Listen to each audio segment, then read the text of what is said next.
kalian netizen di seluruh Indonesia. Jangan suka berkomentar aneh-aneh, apalagi asumsi-asumsi yang bisa membuat kita semua ini terlihat tidak baik. Tidak ada. Ada yang berasumsi. Kita selalu berasumsi berprasangka baik. Sebentar deh, Karen, lu hari ini pakai jaket kulit karena ada bintang tamu yang satu ini bukan? Bukan. Kok beda banget? Biasanya tuh karena ini siapa namanya Tania, masuk jaketnya jelek banget tadi, ya udah gue pakai dari rumah. udah gitu dia kan ngejemur di luarnya sama gue lagi nongkrong. Kata dia, panas nih katanya. Ya iyalah, jaket kulit. Oh ini jaket kulit yang kemarin nyicil itu ya? Iya benar. Coba. Mumet mikir cicilan, ngopi masih. Mumet mikir tagihan, ngopi masih. Mumet mikir cicilan, ngopi masih. Ngopi masih nonton pagi-pagi Ambiar. Oh celana. Tak kira rok Celana ini. ya bagus ya. Bagus banget. Tapi memang Dewi itu kalau lagi gayanya bener kaya raya memang kelihatannya. Loh aku kan kaya Maksud hati lo? Kak. Maksudnya? Coba Nah, lihat deh, maksudnya apa? celananya Dewi Persik. Kalau netizen tuh bisa komentarnya, bibirnya netizen bisa berkomentar, celananya Dewi Persik kayak taplak meja catering. Netizen tuh seperti Guys, itu. aku jualan ini ya guys, jangan lupa guys ya, masih ada Oh, XL, gitu. ada large Oh, lu ya. jualan? Ya harganya 1,2 aja. Oh iya, mahal juga ya.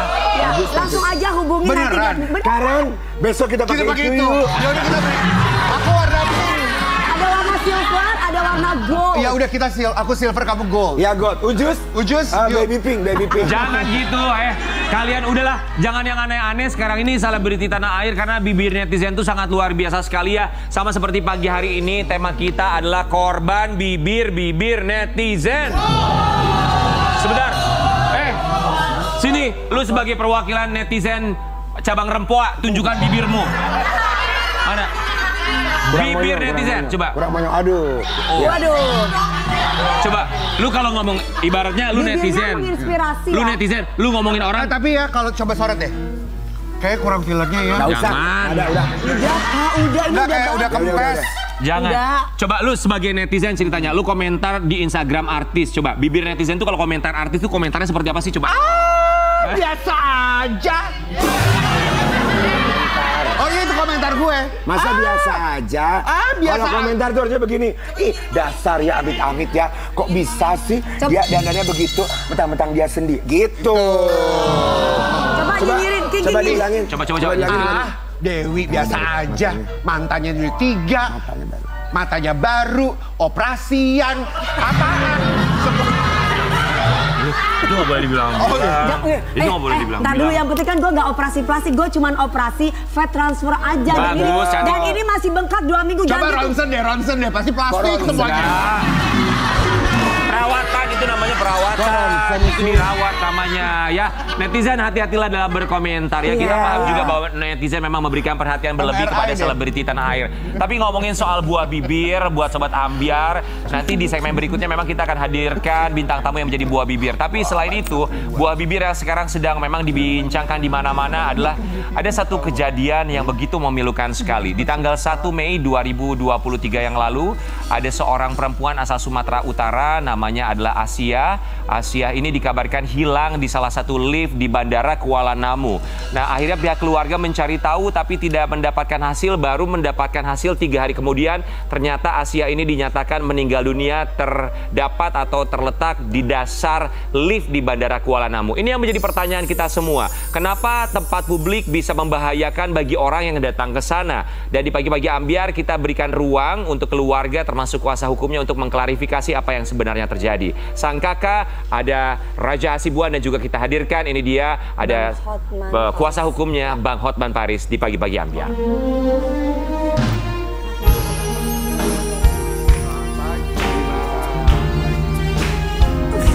Selamat pagi Bang. Selamat pagi Bang Raja Hasibuan ya. Silakan. Iya Pak. Boleh Bang Raja? Bang Hotman Paris. Ya. Ini adalah almarhumah Asia Sinta Dewi Hasibuan. Bang Raja Hasibuan, sebelumnya kami semua di sini mengucapkan turut berbelasungkawa. Semoga Bang Raja dan juga keluarga diberikan ketabahan kesabaran dalam masa-masa sulit seperti sekarang.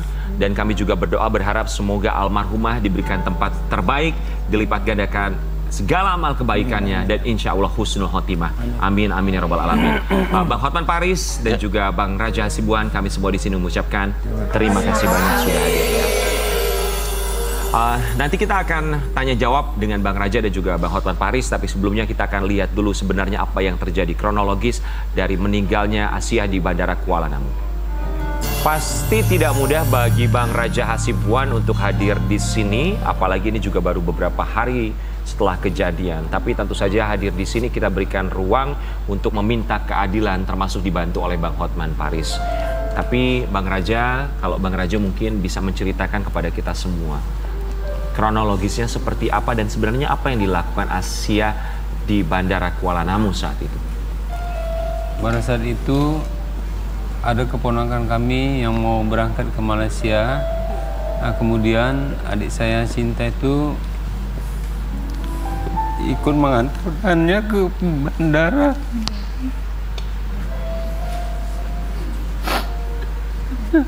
Sebenarnya saya nggak boleh menangis, tapi biasa saya selalu menahan tangis, tapi kayak gini saya lihat ini jadi adik saya jadi seperti ini, jadi viral, jadi saya pun gimana. Jadi itu tahu awalnya adik saya mau antarkan keponakan saya mau ke Malaysia, berangkat ke Malaysia, kemudian dia ikut mengantar check-in adik saya ke lantai 2 di atas, kemudian setelah itu turun kembali ke bawah. Setelah itu, setelah sampai di pelataran parkiran, ponan saya itu menelpon dia bahwa dibilangnya ada sesuatu yang mau disampaikan secara langsung. Kemudian adik saya bilang, iya tunggu sebentar. Di situ dia mamanya keponakan saya juga ikut kan. Jadi ditanya lagi, Dek, apa perlu ditemani? Nggak usah, biar sendiri aja. Nah, pergi. Kemudian dia kan memasuki bandara yang tadi, kan pintu keberangkatan itu kan sebelah kiri tuh liftnya itu. Nah, jadi dia masuk situ sambil bertelepon. Kemudian ditanya keponakan saya, udah sampai di mana, Ci? Oh, ini udah di lift, Kemudian udah sampai ke atas dia. Kalau kita lihat dari tayangan apanya, dia bilang, ini sepertinya Bu Ci terjebak di lift loh katanya. Itu sempat komunikasi ya? Sempat komunikasi. Emang ada sinyal di lift itu? Kenapa? Ada sinyal atau putus-putus komunikasinya? Ada, masih lancar ada. Berarti ya? Lancar. Diterima oleh keponakan lancar bahwa almarhumah terjebak dalam lift? Dalam lift. Dalam lift, dan itu sempat komunikasi juga? Sempat komunikasi. Baik. Terus di lift yang mana katanya? Tiba-tiba lost contact, nggak apa lagi, nggak bisa dihubungi lagi. Nggak bisa dihubungi lagi. Terus keponakan saya itu menelpon mamanya, Ma, itu Bu Ci tadi katanya terjebak di lift, belum sampai saat ini terjebak di lift. Cobalah Mama tanyakan ke security bandara. Nah, jadi mereka pun bergegas saat itu juga. Saat itu juga mereka bergegas menyampaikan kepada pihak security bahwasanya adik saya itu terjebak di lift. Kemudian memintanya kepada pihak security supaya diputarlah rekaman CCTV di lift itu. Artinya kan begini, itu kan kita sudah tahu titiknya. Titiknya itu di apa namanya? Di lift itu. Jadi kenapa yang diputar yang lain di seputaran lift itu, tapi yang di dalam lift itu sendiri tidak. Jadi maksud CCTV-nya hanya untuk di sekitar di luar lift, sedangkan dalam liftnya nggak ditayangkan gitu. Tidak diberikan atau tidak ditayangkan. Apa alasannya? Tidak diberikan, tidak ditayangkan. Prosedurnya mungkin apa ya? Prosedurnya, alasan mereka adalah prosedurnya. Apakah ada pihak dari Bandara Kuala Namu yang turut mendampingi keluarga untuk proses pencarian saat itu? Ada. Artinya begini, mereka ikut membantu mencari, tapi kalau saya bilang memang tidak maksimal. Mereka mencari hanya kasat mata, lihat di lift, dilihat kosong, sudah. Kemudian kami pihak keluarga mencari sampai dini hari tanpa ditemani pihak security lagi. Di sana, atau petugas di sana gitu ya. Makanya sampai ketemu sekitar 2 hari setelah kejadian. 3 hari. 3 hari setelah kejadian. Kejadian ini kan hari Senin malam, baru itulah kenapa yang kami sesalkan, kenapa CCTV itu ditayangkan setelah ditemukannya jenazah adik saya. Oke, baik. Bang, apa yang akhirnya memutuskan keluarga untuk meninggalkan Bandara Kuala Namu di hari hilangnya almarhum? Saat itu apa pikiran keluarga ketika tidak ditemukan sama sekali? Karena pada saat itu kami berpikir bahwasanya dia entah tempat temannya, tapi kami berupaya menelpon kan, tidak ada. Kemudian mana tahu dari apa, kami juga menunggu dari apa kan, pihak bandara juga nggak ada. Jadi itulah, jadi pada hari ketiga itu saya berembuk sama adik-adik semua kan, loh ini gimana nih si Sinta ini kenapa kok belum dihubungi, teleponnya masih nyala tapi Pak? Enggak bisa, masih checklist. Juga ya? Jadi kami berupaya ke bandara lagi, apapun ceritanya ini, ayo kita cari. Nah, jadi kami carilah ke bandara, begitu kami memasuki tol bandara, itu ada telepon dari pihak bandara. Itu hari ketiga ya? Hah? Hari ketiga. Hari ketiga. Hari ketiga. Telepon bandara apa yang disampaikan? Sampaikan bahwasanya ada penemuan jenazah. Jadi pada saat itu ketika saya di mobil sama adik sama saudara semua kan, keluarga. Jadi saya sebenarnya hati saya ini sudah gimana, saya antara tulang-tulang saya ini sepertinya sudah lepas, tapi saya harus mengontrol supaya di dalam ini tidak terjadi kekacauan. Adik saya sudah ada kenapa bang, udah mau pingsan, tapi saya jadi saya pura-pura begini, iya di sana, nanti ketemu di sana ya, jadi saya harus mengalihkan perhatian mereka seperti itu. Oke, menutupi sebentar ya. Iya. Baik, itu adalah kronologisnya. Tapi dari Bang Hotman Paris sendiri, apa alasan Bang Hotman Paris sampai akhirnya mau untuk mendampingi keluarga menjadi kuasa hukum pada peristiwa atau tragedi ini? Ini hanya satu dari ribuan kasus yang sudah datang ke Hotman 911. Ya. Saya itu setiap bangun pagi, Instagram saya sama WA saya itu penuh dengan pengaduan dari seluruh Indonesia, termasuk ini. Begitu banyak netizen mengasih tahu kasus ini, dan akhirnya kemudian salah satu keluarga mereka menghubungi tim saya, gitu. Dan sudah saya baca, memang inilah bidang kita yang menyangkut viral dan hak asasi manusia. Makanya saya bilang, oke, kita coba. Langsung saya viralkan mulai. Langsung saya viralkan mulai. Dan sesudah saya viralkan mulailah langsung bergejolak. Seperti biasa, no viral, no justice gitu kan. Nah, mulailah bergejolak, tiba-tiba seluruh TV menghubungi saya, begitu. Baik. Di saat hari ketiga dihubungi oleh pihak bandara bahwa akhirnya mereka menemukan jenazah di posisi di dasar lift tersebut ya, dan pada akhirnya mereka mau memutarkan CCTV. Bukan. Pemutaran CCTV itu setelah viral. Artinya begini, itu kan pada saat penemuan jenazah kami kan menunggu evakuasi. Itu sampai itu masih belum dapat CCTV-nya ya Pak? Belum. Dia kan masih masih kita lihat evakuasi, kita ikut melihat sampai prosesnya selesai. Kemudian jam 9:30 malam jenazah adik saya itu kami bawa ke rumah sakit Bayangkara, rumah sakit Brimob di Medan untuk dilakukan visum. Jadi itulah yang kemudian karena dia sudah malam, itu visum tidak bisa dilakukan, jadi menunggu keesokan harinya, jam 8. Setelah keesokan harinya visum, kemudian viral di media sosial, barulah akhirnya dibukalah rekaman CCTV-nya. Kurang lebih seperti itu. Dan diduga itu CCTV itu pun sepertinya hasil editan. Abang bisa menduga dari mana, Bang? Karena kalau kita lihat ahli-ahli mengatakan kok ada keanehan gitu loh. Secara teknis saya nggak menguasai. Misalnya tombolnya nggak kelihatan gitu kan. Di lift itu kan biasa kalau ada tombol darurat, ini nggak kelihatan. Ya tentu CCTV nggak akan dibocorkan kalau itu dianggap merugikan kan. Pasti sesuatu sudah terjadi. CCTV tidak akan dibocorkan kalau dianggap merugikan. Oke, kita akan kasih lihat dulu buat Sobat Ambiar. Ini juga sempat ada rekaman CCTV yang beredar ya. Kita akan coba bedah untuk... Soalnya seolah-olah lift terbuka gara-gara dibuka paksa. Itu pertama pernyataan dari pihak sana. Baik, Bang, kita kasih lihat dulu ya. Ini kita akan bedah langkah demi langkah, step by step ya. Kita mau kasih lihat, ini dia rekaman CCTV yang beredar pada akhirnya di media sosial selepas viral. Jadi kalau kita lihat memang di lift tersebut terdapat 2 pintu lift ya Bang ya. sama seperti kalau di rumah sakit lah biasanya. Ada 2 pintu lift ya, depan dan juga belakang. Ini kita lihat saat almarhum berada di lift, kemudian barangkali mencoba sempat menghubungi keponakannya untuk menyampaikan bahwa almarhumah terjebak di dalam lift. Seperti itu ya. Kemudian ia melangkah dan terjatuh ke bawah. Ada dugaan atau barangkali asumsi yang menyatakan bahwa dia berusaha untuk membuka paksa pintu lift tersebut. Kalau dari tanggapan Bang Hotman Paris sebagai kuasa hukum, dan kita juga yakin pasti Bang Hotman Paris mendapatkan begitu banyak sekali masukan, kemungkinan seseorang untuk bisa membuka paksa pintu lift itu seperti apa, Bang? Begini, ada handphone nggak? Saya mau minta handphone. Ya, ini anggap ini handphone. Ini anggaplah ini liftnya nih. Ya. Ini lantai dasar, dia masuk dari sini, ya, pintu sini, sebelah sini juga bisa terbuka.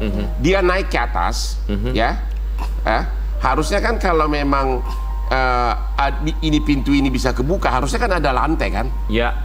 Ini ternyata kalau pintu ini terbuka di lantai 2, langsung kalau melangkah kaki langsung bablas ke bawah, terjun bebas. Kalau di rumah sakit di Jakarta kan ada 2 pintu, tapi kan di dua-dua sudut itu, di dua-dua sisi ada lantainya. Ya. Jadi kalau ini nggak, berarti memang lift ini dimasukkan tidak boleh dibuka kalau sudah naik ke atas. Karena memang tidak ada pijakan kaki, karena langsung terjun bebas. Pertanyaannya, kalau memang tidak boleh dibuka, kenapa hanya dengan dipencet-pencet? Kalaupun ada tangan cewek bisa dibuka, kan nggak mungkin dong tangan seorang cewek. Itu kan harusnya pakai alat yang sangat besar agar bisa membuka paksa kan? Yang artinya ini bisa terjadi pada siapapun gitu ya? Iya, bisa terjadi.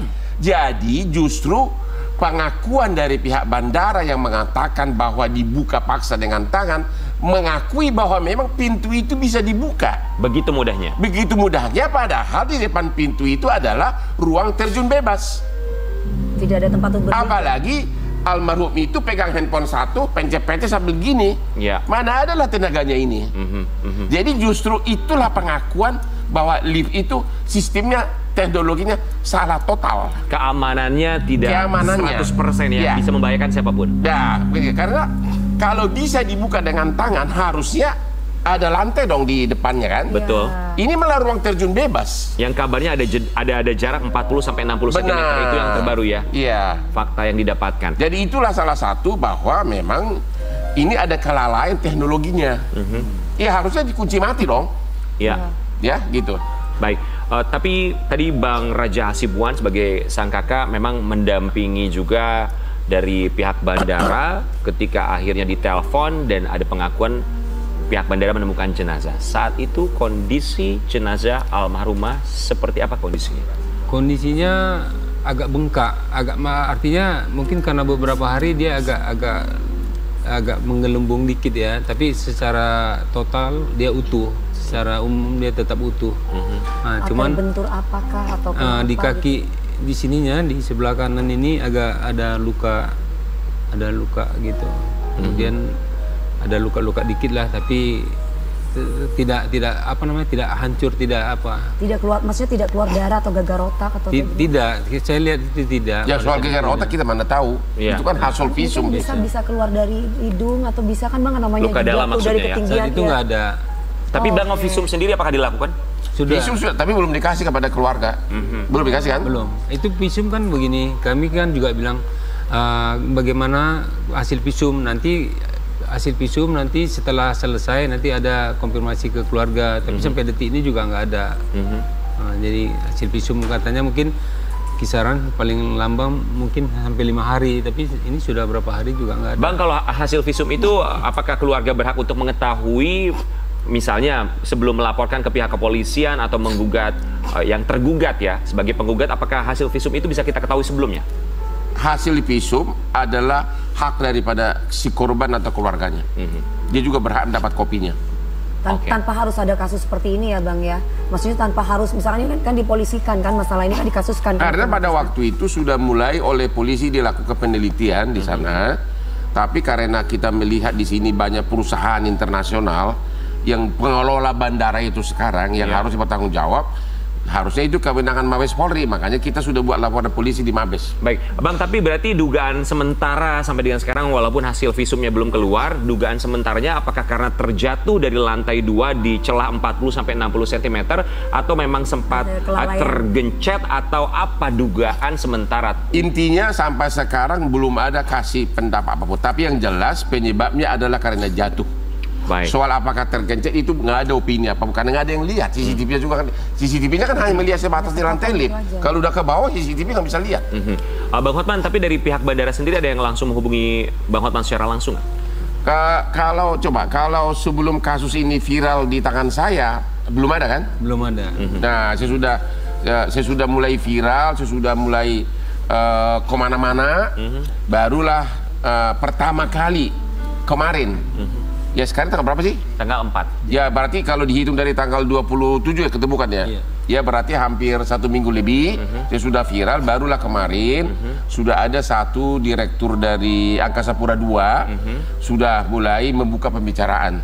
Ke Abang atau ke pihak keluarga? Saya bawa juga mereka. Oke. Baru pembicaraan awal, tapi kita kasih tahu bahwa keluarga sudah membuat laporan polisi pasal 359 yaitu barang siapa karena kelalaiannya menyebabkan matinya orang maksimum 5 tahun penjara, dan juga kita akan somasi 1367 KUH Perdata bahwa seseorang bertanggung jawab atas perbuatan anak buahnya atau barang miliknya yang menyebabkan kerugian orang lain. Oke, Bang, tanggapan dari Angkasa Pura II sendiri ketika datang ke pihak keluarga dan juga Abang, apa yang disampaikan mereka? Mereka sudah mengakui memang ada kesalahan di liftnya tersebut. Sudah mengakui, tidak dibantah lagi, tidak dibantah. Cuma Bapak ini mempertanyakan kenapa setelah sekian lama baru datang. Saya sudah diviralkan Hotman Paris, ya mereka juga minta maaf soal itu. Baik. Tapi sudah ada etikat baik, sudah mulai ada pembicaraan. Baik, kita akan kasih lihat artikel yang satu ini juga ada yang disampaikan secara langsung dari pihak bandara kepada keluarga. Keluarga terima 5 juta rupiah dari Bandara Kuala Namu usai Asia terjun bebas dari lift. Hotman Paris bukan uang ganti rugi. 5 juta ini jadi maksudnya apa, Bang? Orang kan kalau melayat biasa dong kita masukkan amplop di entah di mana itu di keranjang atau apa. Uang duka. Jadi itu bukan uang duka dalam arti ganti rugi. Ada mungkin dikirim pegawai biasa datang melayat. Ya orang lain juga pada datang, tapi nggak ada kaitan dengan seolah-olah sudah ada pembicaraan ganti rugi atau maaf-maafan, enggak gitu loh. Uang duka saja, uang melayat ya? Uang melayat, seperti biasa kita melayat, jadi nggak ada kaitannya dengan... Belum mendapatkan uang ganti rugi dong Bang ya? Belum, orang baru kemarin, baru pertama kali Direktur Angkasa Pura II baru mulai sudah ketemu dengan kita. Itu baru pembicaraan pertama. Oke, uang melayat ini dari siapa sebenarnya, Bang? Saya nggak tahu, Bapak yang jawab. Mereka bilang itu dari utusan dari bandara, dari pihak bandara. Karena pada saat mereka menyerahkan itu, saya masih di rumah sakit. Masih di rumah sakit. Jadi tidak langsung kepada keluarga. Oke. Dan ini kalau di luar negeri, ini bisa triliunan ini ganti rugi. Betul. Nyawa manusia, iya. Betul. Apalagi ini di ruang publik, dan kita juga berharap ini bukan hanya sebagai pembelajaran, tapi juga tentu saja pastinya ini untuk kami semua, Sobat Ambiar seluruh Indonesia juga mendapatkan kepastian keselamatan. Karena ini berada di ruang publik, fasilitas umum yang siapapun bisa berada di sana. Coba terjadi di kita semua, anak kecil kalau masuk lift pasti dia pencet-pencet kan? Betul. Apakah gara-gara dipencet-pencet lift terbuka anaknya yang salah? Tapi di depannya ruang terjun bebas. Baik, Bang, tadi Abang sempat bilang bahwa akan ada somasi. Kita mau kasih lihat artikel yang satu ini. Abang boleh jelaskan somasinya ini sendiri untuk siapa? Hotman Paris bakal somasi 6 perusahaan terkait wanita tewas di lift. Wow, 6 perusahaan ini apa aja, siapa aja Bang yang kira-kira? Jadi ada 6 perusahaan yang terkait dengan bisnis bandara. Induknya adalah PT Angkasa Pura II. Kemudian sudah ada 2 lagi perusahaan PT dan ada 1 lagi perusahaan India dan perusahaan Prancis yang sekarang akan pengelola bandaranya. Jadi memang ini akan melibatkan berbagai orang-orang besar. Sebentar Bang, pengelola bandara melibatkan dari luar negeri? Ada kerjasama antara Angkasa Pura II dengan pihak asing. Itu sepertinya itu konsorsium atau BOT. Artinya untuk selanjutnya mereka yang memperluas memodali membangun, tapi dia yang mengelola income-nya dan sebagainya. Mungkin nanti sesudah selesai baru dikembalikan. Baik. Untuk proses hukum sudah sejauh mana, Bang? Sudah lapor di Mabes Polri dan perdatanya baru akan dimulai. Ini perdata ya? Yang pidana sudah lapor di Mabes Polri dengan melaporkan 6 direksi dari seluruh perusahaan yang terkait pengelolaan Bandara Kuala Namu. Itu pidana ya, Bang? Itu pidana. Kalau perdatanya itu apa ya, Bang? Perdata yaitu kaitannya dengan perbuatan melawan hukum. Perbuatan melawan hukum. Ya. Bagian mana yang dianggap melawan hukum?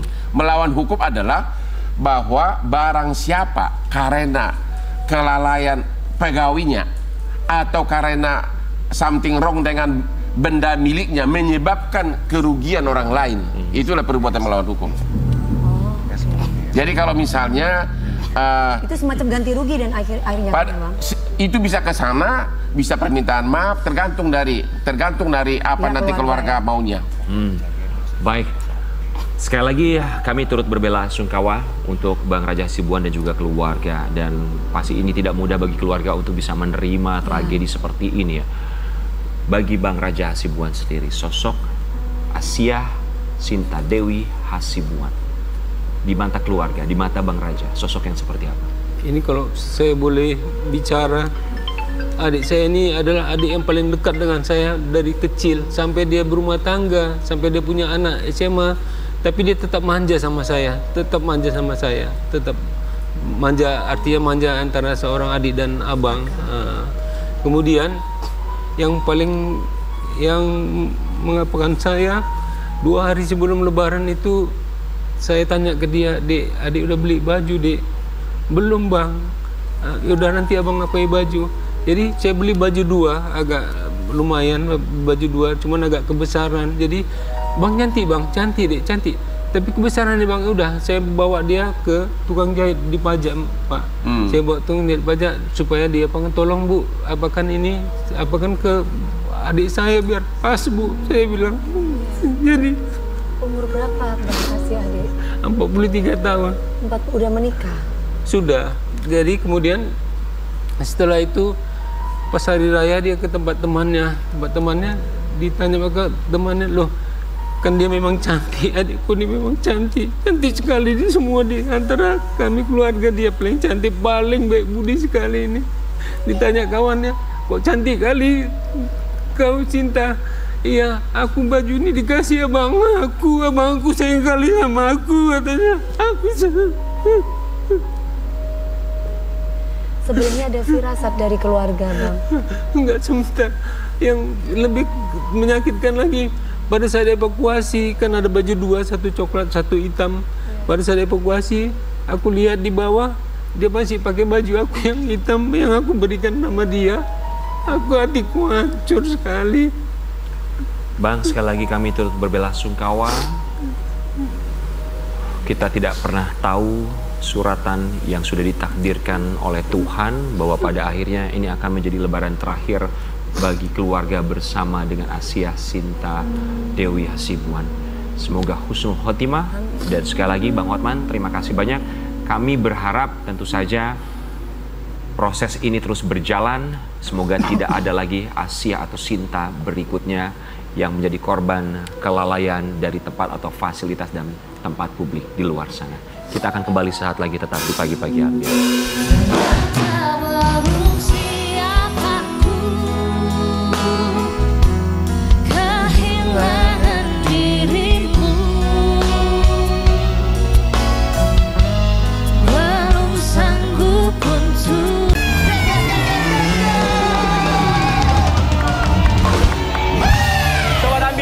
Kita akan hadirkan pasangan ayah dan juga putrinya yang selalu menjadi buah bibir.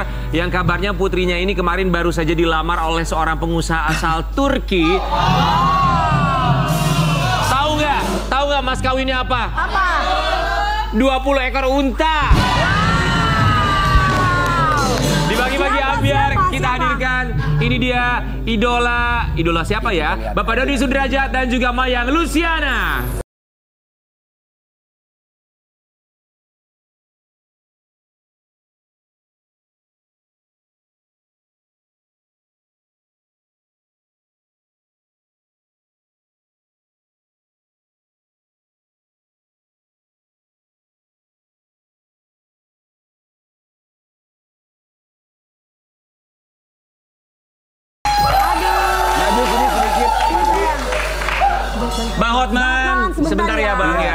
Kita tahu abang pengen banyak komentar tentang Dodi Sudrajat, tapi tahan ya bang. Aku mau nanya sama Mayang, ontanya kenapa nggak dibawa satu aja ke sini? Kan belum tentu diterima. Udah diterima? Udah diterima? Belum diterima. Mayang, kamu tuh satu-satunya selebriti Indonesia yang dilamar pakai 20 ekor unta. Yang lain nggak ada lagi loh Sobat Tapi Ambiar. Mayang tapi tambah cantik loh ya, bener loh. Terima kasih. Tante Dewi bilang bener tambah cantik. Bener ya. Buat Dedi Dodi Sudrajat dan juga Mayang Luciana, kami semua di sini mengucapkan Terima kasih. Udah menyediakan waktunya datang ke sini. Ini sahabatku yang sebelah udah nggak tahan mau nyinyir. Enggak, Bang, nyinyir deh. bukan. Maksudnya gue bingung. Kok zaman sekarang masih ada orang ngasihnya 20 unta? Ada dong kalau Gitu. misalkan di daerah di Ayam, di bebek. Dubai. Turki namanya. Tapi kalau di juga Turki katanya Turki. memang kalau maharnya memang unta. Oh gitu. Dengerin. Sebentar, makanya. tapi ini pengusaha Turki beneran asal Turki, bukan turunan Cikini kan? Kita mau kasih lihat dulu, ini dia Mayang yang dilamar pengusaha dari Turki. Pengusaha butik manja di Kemang. Nah, tapi memang benar kemarin pada waktu di Turki jalan-jalan kan sama mami aku ya. Sama mami sama deh, mami. iya. Iya, mamiku cerita juga. Cerita ya? Iya, kalau dia ada orang Turki di situ tuh udah ini gede banget gitu kan mau ngelamar dia gitu. Ketemunya di mana sama pengusaha asal Turki ini tuh lagi ngapain ceritanya? Bang Hotman gemes banget ya. Enggak pas gue 20 unta itu deh, mau gak gue lamar satu Lamborghini?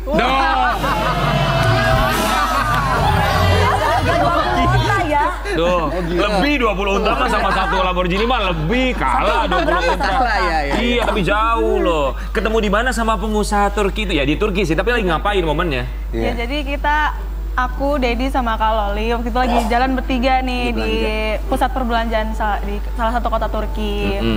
Nah kita nyamperin nih satu butik, asistennya nyamperin kita nih kayak ya welcome lah gitu kan, kita mau beli gitu. Terus dikenalin lah asistennya ini aku ke bosnya gitu. Kenalin di kita dari Indonesia gitu kan, mau beli cari-cari. Terus akhirnya ditanya where are you from gitu. Ya I'm from Indonesia gitu-gitu. Terus sama Dedi juga kan, is it your daddy? Ya dia nggak percaya waktu itu kan. Maksudnya nggak percaya apa? Nggak percaya, Oh, ini- ternyata ini papa aku gitu. Dikira gadungnya gitu kali ya, Wak. Dikiranya apanya? Dikira ini kakak aku. Oh, dikira kakaknya. Dikira kakak Wah, aku. awet muda banget emang Dedi ya. Iya. Lalu Terus akhirnya langsung mengajukan kayak mau melamar aku, tapi lewat Dedi waktu Mak, itu. saat itu juga langsung minta ngelamar. Iya. Apa alasan dia minta langsung ngelamar? Masa ketemu langsung ngelamar? Iya, makanya Dedi juga waktu itu tanya gitu, kok kenapa langsung melamar? Asistennya bilang ownernya atau bosnya suka sama Mayang, terus mau gak dilamar dengan 20 onta. Dia bilang 20 camel gitu kan. Kita bingung Gitu, maksudnya camel apa apaan camel? ya? Oh onta gitu kan. Emang Jadi- rokok kali kayak Iya. Pikiran Dedi kalau nggak rokok itu ya mobil ya kan, Nggak diminta. camel ya. batangan rokok. Ya kali diminta 20 nomor batang. telepon, misalnya di hotel mana nginap untuk ngerayu-rayu nggak diminta. Oh ada minta tukeran nomor telepon. Tukeran Kemarin nomor bahkan waktu Lebaran tanya mau ke Turki lagi nggak gitu. Oh, Ada ada kontakan. Ditolak buat Iya, ke Turki Dedi lagi. bilang kemarin waktu pas lamaran itu kalau Mayang belum fokus untuk menikah karena masih Fokus pingin karir. fokus karir sama kuliah. Jadi gitu. saat itu juga menolak lamarannya dengan 20 unta. Iya. Kenapa? Padahal bisa jadi pengusaha unta di Indonesia loh. Unta masa mau diterbangin? Bisa. Bisa. Maksudnya Mayang ini orang Mati di jalan tol. Tunggu, Guys. Mayang. Di saat itu Mayang gimana perasaannya? Di saat itu Bingung kayak ya? bingung sih kan. Itu tipe Mayang. Ini gua rasa dedinya halu nih. Enggak halu kok, tapi memang Enggak, waktu itu Mayang, sempat Mayang rame. itu tuh usianya masih muda atau mungkin maaf sededi atau Berapa gimana? ya usianya berapa? 30-an. 30-an. Oh masih muda. Masih muda. Oke, mau nanya sama Dedi, kalau Mayang berhasil jadi misalkan nih jadi taruh tapi Mayang harus tinggalnya di sana. Dedi oke nggak? Indasari kali ah. Kan biasanya kalau yang cowoknya di sana tuh harus tinggalnya di sana. Iya betul. Ya kalau memang itu jodoh ya terus akhirnya Mayang tinggal di sana ya nggak apa-apa. Itu kayak Raya ya. Dedi bisa apa-apa, tinggal aja di sana. Tapi dia kan Dedi kan, Dedi apa gini? Dedi di sini atau di sana? Di sana. Enak, ternyata tinggal di Turki itu enak. Enak ya, soalnya netizennya nggak banyak yang komentar ya. Iya. Nggak ada yang rese ya. Tapi Mayang sendiri tipenya itu yang kayak gimana sih? Orang Asia apa orang Kayak luar? gua kayak Apa tipenya? Asia sih. Oh Asia. Lokal. Tapi kan Turki juga masuknya Asia juga walaupun pertengahan dengan Eropa. Cuman begini loh Mayang. Jadi alasan utamanya Mayang itu karena memang pengen apa? Fokus kuliah atau karir? Dua-duanya. Dua-duanya. Karir dan pendidikan dulu. Kalau nggak ada niatan nikah muda sama sekali dan waduh. Itu barusan itu semprotannya supaya gak halu katanya di Tak dulu. Tapi gue saksi ya, mama aku kan soalnya juga ikut sama mereka ini. Memang bener, kan ada Niki Tirta, ada ini memang bener dia memang ada cowok yang lagi gila-gilaan sama dia. Gila-gila sama dia.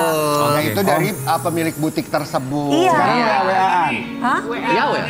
Kenapa? Ada fotonya. Bukan dikasih tahu mami, aku tanya mami orangnya kayak gimana. Anak-anaknya masih muda, tapi orangnya gembar. Mayang lihat dong di handphone ada fotonya. Iya coba kan ada komunikasi. Coba profile picture-nya lihat dong. Boleh Dia dong. nggak mau dipublis. Kan dia juga nggak akan tahu kalau kita akan kasih lihat di sini. Buat kita, bukan buat kamera, buat kita. Buat kita ya. Coba kasih lihat ke kita doang, ntar kita. Oh iya. Coba.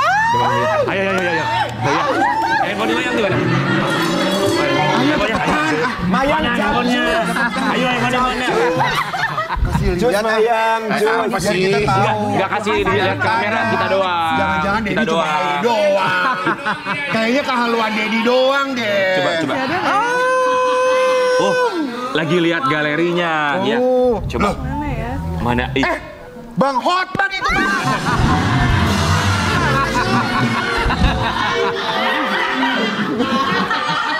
Coba. Mandos. Sambil kamu cari, tapi komunikasi lancar sampai sekarang, Didi. Oh lancar.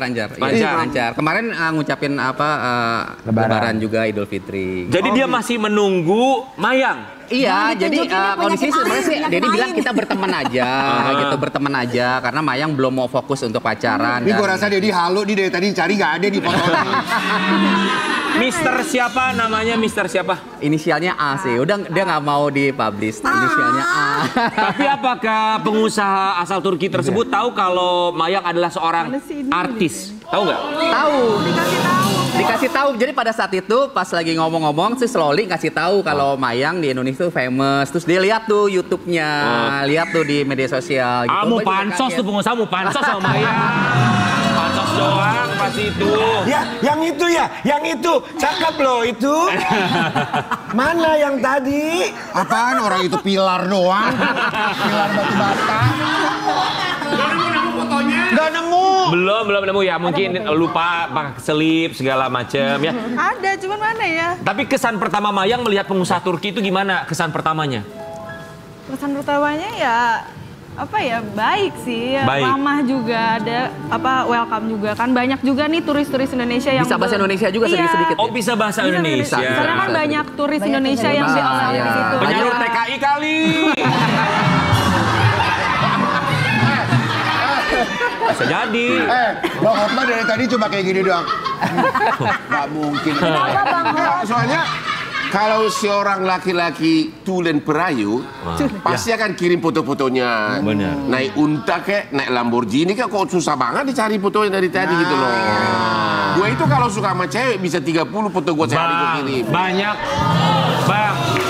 Abang nggak boleh begitu. Banyak laki-laki yang down to earth, tidak mau kasih lihat. Wanita jangan down to earth, down to Lamborghini baru dia tahu.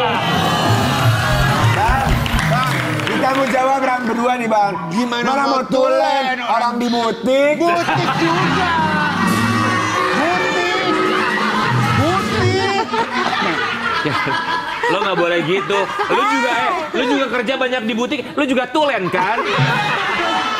Apa Rian? Tulen.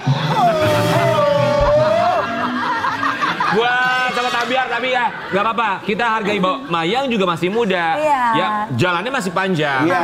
Masih mau fokus kuliah. Karir masih panjang. Di Indonesia juga tidak kehabisan laki-laki. Ya kan? Apapun yang penting yang terbaik buat seorang Mayang ya. Semua Mayang ini gerak-geriknya selalu diperhatikan netizen. Ya, bukan cuma ketika dilamar oleh pengusaha Turki, tapi ketika posting di media sosial juga. Ini ada satu postingan yang sempat viral di media sosial. Jadi Mayang saat ini main golf nih. Ini main golf apa main gobak sodor nih? Golf dong. Baju golf model baru kah, Kak? 1. Hey, yang bener aja Mayang. Gak bisa beli kostum golf yang bener apa ya? Pertama kali nih lihat kostum golf kayak begini. Si nyambung tuh dressnya buat main golf. Ngakak, ha. Itu tuh yang jadi perhatian netizen karena sebenarnya bukan cuman Mayang ketika dia driving main golf pakai baju, pakai dress gitu ya. Tapi akhirnya Mayang kamu mengedit captionnya, benar? Iya, jadi sebenarnya pada saat itu Caption awal apa? caption awal itu ya itu doang sih. Ini dia. First time and first try. First time main atau golf. Main golf. Iya. First try main golf. Seru banget walaupun Masih noob, iya.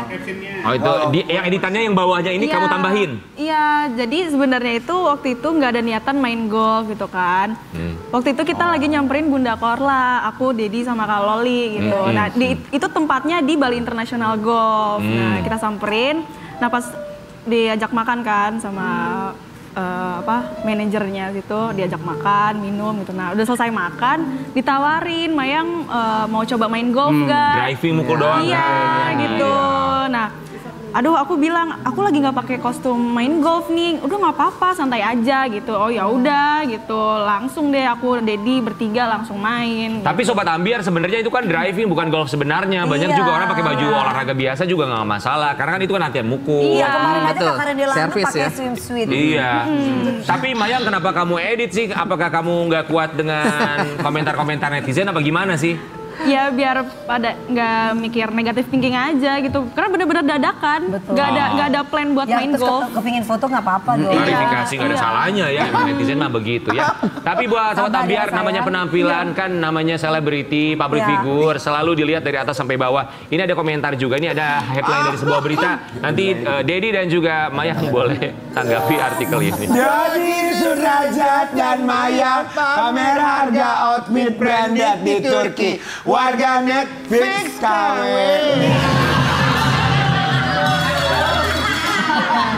Ya Allah, orang ini. Netizen, nggak boleh gitu. Nggak boleh gitu. Nggak semua orang pakai baju KW. Iya. Tapi bener nggak sih?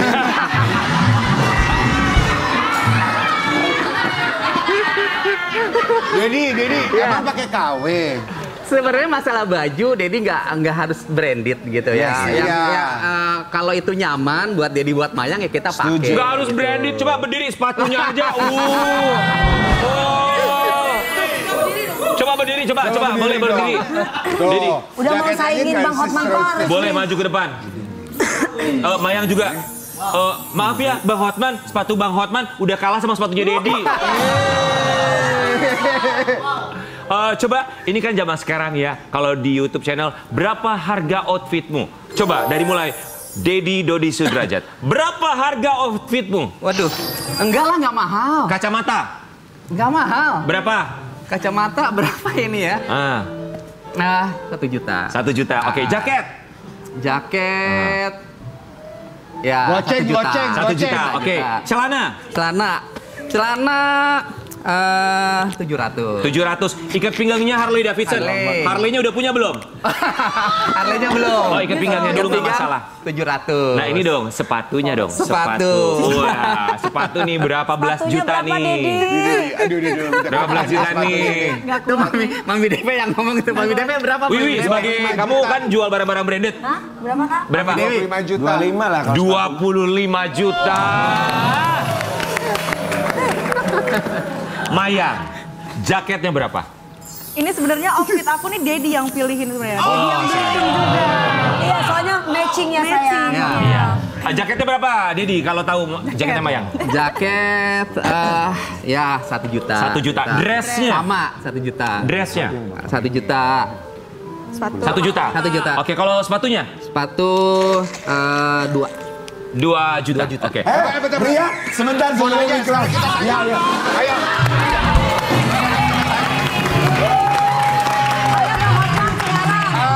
Sekarang harga jasnya sama celananya berapa? Nggak mau ngomong. Hah? Nggak mau ngomong. Cincinnya berapa harganya? Abang, itu inspirasi bagi kami. Inspirasi. Ya. Jas, Bang, harga jas. Jas berapa harga? Lupa, gua lupa. Oh, iya, Berapa? iya. Kisaran berapa? Kisaran berapa, Bang? Satu Bisa set. beli apa, Bang? Bisa beli apa? Jasnya nggak mahal ini. Nggak mahalnya Abang relatif buat kami berapa? Gua nggak tahu. Pokoknya nggak mahal lah. Pokoknya Di dia atas 20 juta? nggak nyampe. Nggak nyampe. Oke. Yang mahal apanya, Bang? Ininya yang mahal.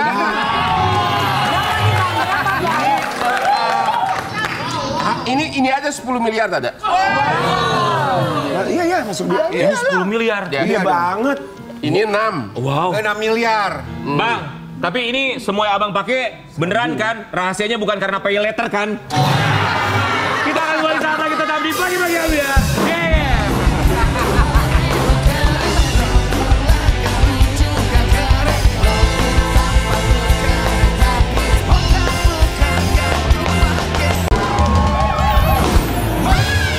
Kita akan hadirkan, ini dia keluarga kecil yang harmonis yang kemarin ini baru saja mendapatkan pengalaman yang kurang menyenangkan di mana anaknya sempat sakit ya. Di Pagi-Pagi Ambiar kita akan hadirkan, ini dia Cikita Meidi, sang suami Indra dan juga putra tercinta Xavier.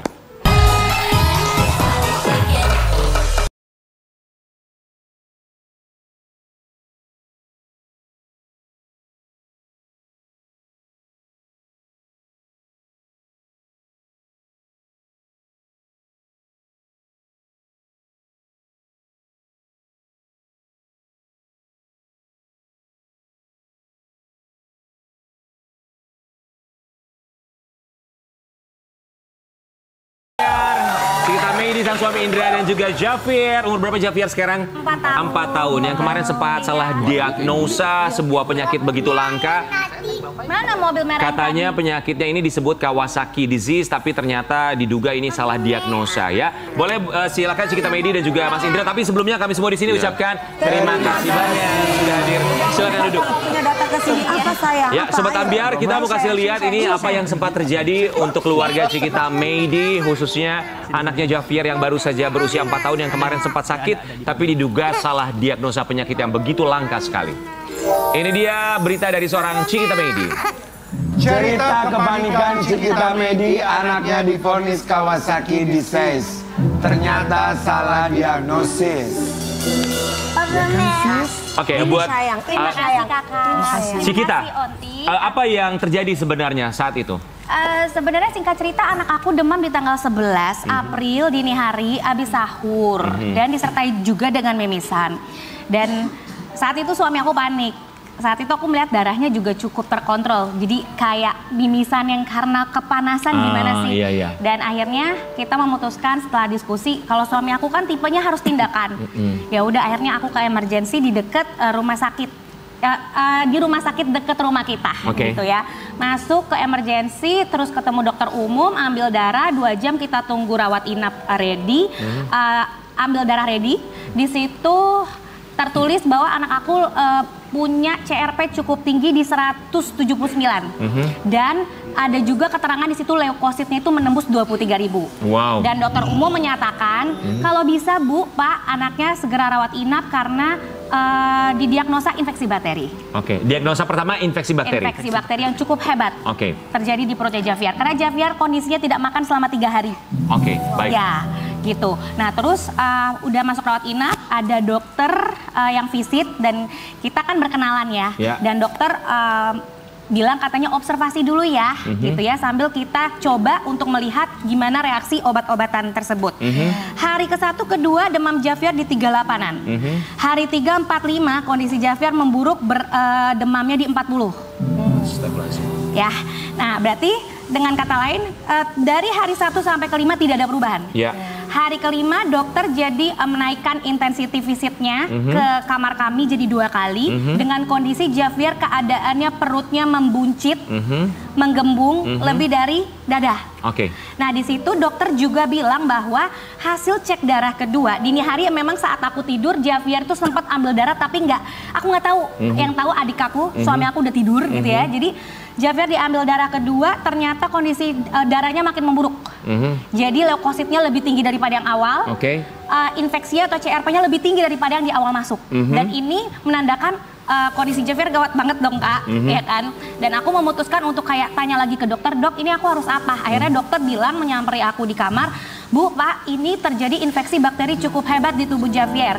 Sehingga obat yang kami update dari yang awal sampai kita naikkan dosis itu tidak rilis di tubuhnya. Baik. Dan aku sama suami dikasih solusi untuk segera transfer rumah sakit dari rumah sakit sebelum ke rumah sakit yang bisa menangani diagnosa yang akan dia bicarakan. Jadi dia ngomong gini, infeksi bakteri yang kami lihat ini lebih ke arah Kawasaki setelah kami diskusi dengan tim rumah sakit. Oke, ada dugaan Kawasaki Ada dugaan Kawasaki. Oh dari mana? Oh ya bibirnya merah, lidahnya stroberi, terus anaknya nggak mau makan, demamnya tinggi dan standby di 38-39 nggak turun-turun. Jadi diagnosa sementara adalah Kawasaki. Kami kaget. Di rumah sakit pertama itu memang tidak bisa menangani untuk apa penyakit Kawasaki disease itu? Yes, jadi Kawasaki dokter penyakit peradangan pembuluh darah gitu Om.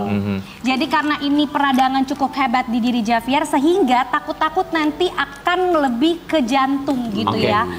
Jadi takut gagal jantung. Jadi kayaknya dokter sama perawat itu kayak buru-buru untuk tindakan dan aku juga harus segera tanda tangan untuk mau tidak mau oke, Javier harus segera keluar. Jadi aku cuma butuh 1 jam untuk ikutin kata dia atau kata dokter langganan. Jadi saat itu Mami melakukan hal yang menurut aku yang kayak dia tanggap dan aku udah kayak orang oleng. Aku cuma bilang ini gimana Mi, yang Pi gimana gitu kan. Terus mereka bilang telepon dokter langganan sekarang. Gitu kan, akhirnya aku sebentar, itu sebelum dipindah ke rumah sakit yang memang sebelum, itu kondisinya ini lagi panas nih. Kita nggak terima anak kita dibilang Kawasaki karena memang tidak ada tes-tes yang lebih spesial. Oke, teleponlah dokter langganan. Aku panggilnya Opa Alders dan beliau memang sudah senior ya, dokter 76 tahun yang nanganin Javier dari bayi. Terus abis itu aku bilang, dok, anak aku terdiagnosa Kawasaki, ini bener nggak gitu kan? Cepat transfer ke saya. Terus aku bilang, ini dok, perut anak aku menggembung. Bener-bener Javier cuma ngomong, Mami sakit. Ya mami papi aku udah doain dia aja, ini anak kenapa perutnya bengkak ya, gitu ya. Terus akhirnya udah oke, akhirnya suami aku langsung ke registrasi, pokoknya nyelesain administrasi, terus kita izin lagi sama dokter, dok kita nggak ikut dulu ya untuk yang rujukan yang versi dokter, karena dokter langganan suruh stop dulu obatnya, pakai obatnya beliau, dan akhirnya aku stop obat yang di rumah sakit sebelumnya dan melanjutkan untuk tebus obat di luar rumah sakit itu. Tapi ya untungnya dokternya kooperatif juga, dia membolehkan aku untuk segera transfer ke rumah sakit itu dari dokter langganan. Gitu. Dan Javier kan nggak, ya udah aku cuman punya waktu 1 jam dan akhirnya aku memutuskan kayak Mami sama Indra cuman bisa bilang gini, udah segera ke dokter langganan. Mami nggak feeling di rumah sakit ini, Mami nggak feeling di dokter ini, tapi balikin ke langganannya. Terus aku yang kayak, aduh gimana nih? Ya ini anak aku, ya ini juga cucu Mami. Betul. Terus akhirnya aku kayak, oke, udah aku ikutin kata Mami, abis sholat maghrib kita sambil buka puasa, yaudah aku sepanjang ambulans itu 60 kilo aku menempuh dari rumah sakit sebelum ke sesudahnya. Tapi memang rumah sakit cukup membantu. Dan saat Javier dihandle sama dokter Alders yang dokter aslinya, cuma diminumin obat, puyer 2 kali dengan jangka 7 jam, ya. Dan itu kan udah rawat inap di rumah sakit kedua. Javier mau makan habis itu Kak. Akhirnya diagnosa terakhir dari dokter langganan menyatakan bahwa kita lihat dulu observasi dulu 2 hari. Ya kalau di situ kan observasinya 5 hari, kelamaan dong Kak. Nah kita kan cuma berpasrah sama dokter karena mereka lebih pintar, lebih tahu. Betul. Makanya aku pasrah gitu kan. Pada saat aku ke dokter langganan, aku cuma 2 hari. Demamnya hilang. Hasilnya diagnosanya apa? Infeksi bakteri. Infeksi bakteri. Bukan Kawasaki. Bukan. Dan sekarang keadaannya Javier? Seperti yang pemirsa lihat, baik-baik aja. Setelah itu apakah kamu mengkomunikasikan ke rumah sakit atau oknum dokter yang pertama bahwa sebenarnya? Rumah sakit sampai sekarang tidak menemui saya. Tidak ada berusaha untuk menanyakan kabar Javier. Dan memang aku dicari media, aku hold, aku nyembuhin dia dulu. Memang semua kabar media langsung pada nanya, aku nggak mau ketemu. Oke, aku nyembuhin dia dulu. Bang Hotman, kalau salah diagnosa rumah sakit atau oknum dokter itu seperti apa, Bang?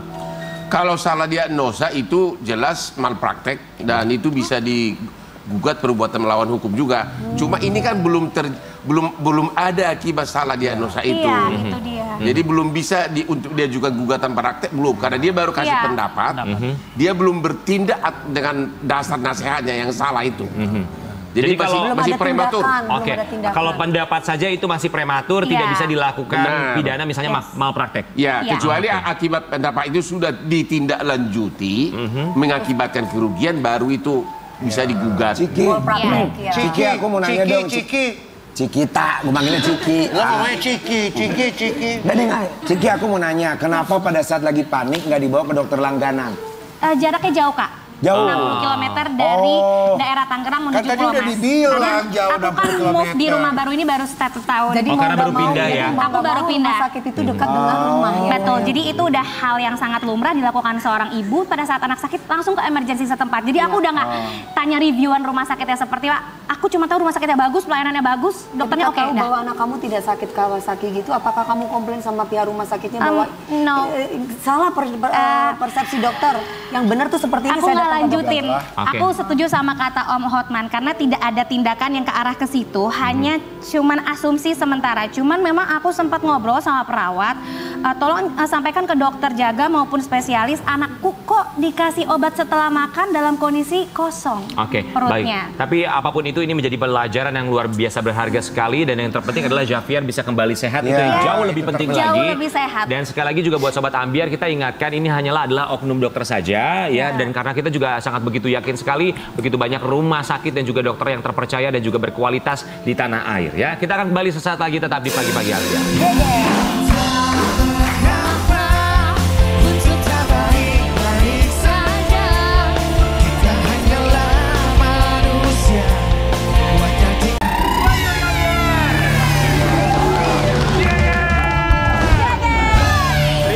Semua bintang tamu kita, Cikita Meidi, Indra terima kasih banyak, Javier sehat terus ya Javier ya.